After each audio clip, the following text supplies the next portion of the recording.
Well, here we are sitting in our remote radio entrepreneur studios across Maine and Massachusetts. My name is JDavis, and we continue to stream stories of entrepreneurship and business and leadership. And every week, we want to check in with Marc Z Moment, president of Marc Z Legal Staffing, for our Marc Z Moment, which we love to share with all of you. Hi, Marc. Thanks, Jeffrey. Great to be here, and hope you had a very enjoyable end of summer and beginning of September so far. I don't care about any of that, Marc. I just want to know, when you play tennis on the weekend, did you win? Not last weekend, but I've been winning lately, so that's a good thing. Good for you, Marc. My favorite tennis player to watch. Thank you, buddy. Almost as much as I like to watch Coco Gauff. Hey, I'm honored. Even you mentioned my name in her company. I'm honored. No, she's I like her spirit and her fight, and I wear her running shoes before she was as big. So, wow. So I like those high top Coco Gauff tennis shoes. So, Yes. Marc, what's going on with the law? So what I thought I would talk about is training. As you know, my business is like a lab sometimes when we're talking about subjects to share with our listeners.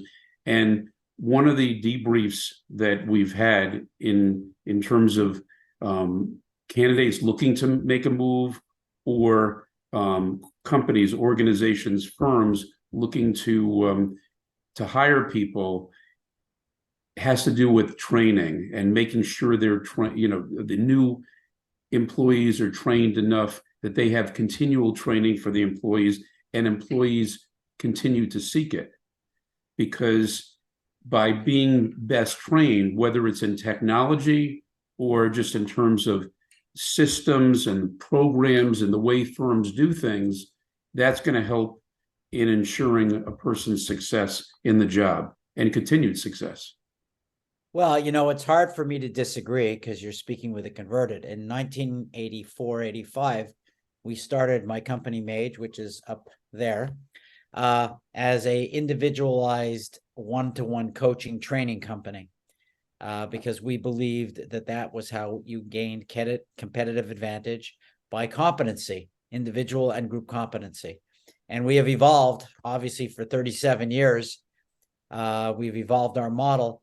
And, you and I been involved with the radio show as an example. We talked about our new staff member a couple of months ago and how we wanted to orient that person and train that person. And you notice the difference today. Absolutely. In the quality of the product. And, right.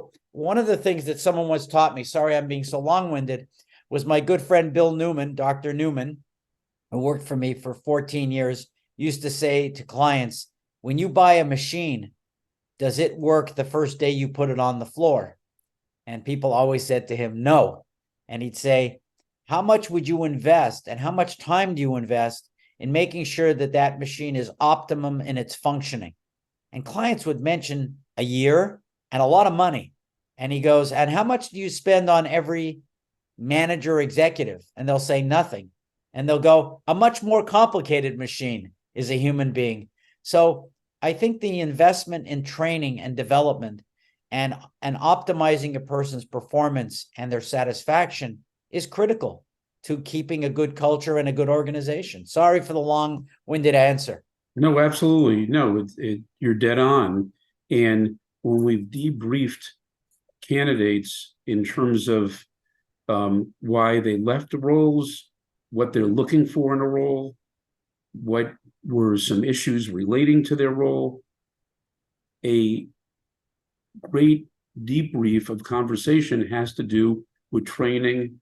And I didn't get enough training, or I wish I had more training in this area, whether it's technology or soft skills in relation to the job, and what the proper procedures of the company and the organization were. And so what I wanted to say to our business, organization, and firm listeners is really develop a program, whether you're a small firm, small organization, or a big company. You may have training programs, but maybe they might be outdated. You may not think you need to have training in certain areas, but it's good to check the box in terms of whether or not the prospective employee and the new employee and the existing employee have that training. The last thing is what some organizations are implementing, which I think is a great idea, is the buddy system. Literally, when people start day one, they're assigned somebody to help them, look out for them. It's like, remember you were the new kid in school, you had the school a lot of times assign a student to really guide you. And whether it was in high school, elementary school, or college, well, a lot of firms and companies and organizations have been doing that, and then a lot of it has been amplified, particularly during COVID when there were significant issues in getting people trained. So that helps, because a lot of trainers are cookie cutter. They're literally this is the program. You're either going to do it or you're not going to do it, and it's really good to adjust it to each person. Well, I want to add to what you're saying before we go, and just say that it takes two to have a good developmental program with people. Right. And people should not be scared or resistant to asking questions and to learning, asking follow-up, taking notes, sending notes, and checking, because it is all about learning. And I know as we get close to my mother's, who's deceased, 100th birthday this month, she always encouraged me to work for the best of the best early in my career, to learn from them. I thought of myself as a fairly mediocre person earlier in my career. When I worked, as an example, at the division of Johnson & Johnson, the training I went through was a 9-month training. Wow. When I worked for a big 5 marketing firm of the world, I worked for one of the most talented people on the planet, and I was anxious every night, understanding the gap between myself and him. And all I tried to do was close that gap and learn what he learned. And I think, you're right. You really got to learn from people. You got to meet the right people. And earlier in the career, my mother used to say to me, don't be concerned with getting a paycheck. Be concerned with what you're learning. And so I always saw my first jobs as going to school and getting paid to go to school. My friends got paid more than me, but in the long run, I learned more than they did, because I put myself in a position of finding bosses who were exceptionally talented. So I agree with you 100%. And I don't think people should forget that in this economy. Learn from good people.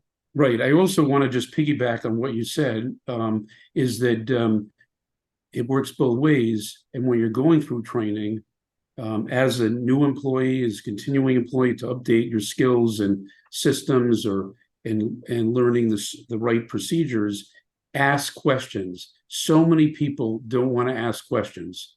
And it comes back to the fact that a lot of trainers, if people don't ask questions, they can say, here are the typical questions, but a lot of people have questions particular to them that they don't ask. So again, as you said, ask questions. Marc, love talking to you. You're always a pleasure. There's no subject you won't cover, and be honest with people. But if people want to know more about Marc Z Legal Staffing, how do they find you? Well, Jeff, first of all, go to our wonderful Radio Entrepreneurs website, radioentrepreneurs.com. Google Marc Z, M-A-R-C, and the letter Z. Go to marczlegal.com, MARCZLEGAL.com, and 617-338-1300. And for those who are now Marc Z junkies, you'll find him again next week on Radio Entrepreneurs.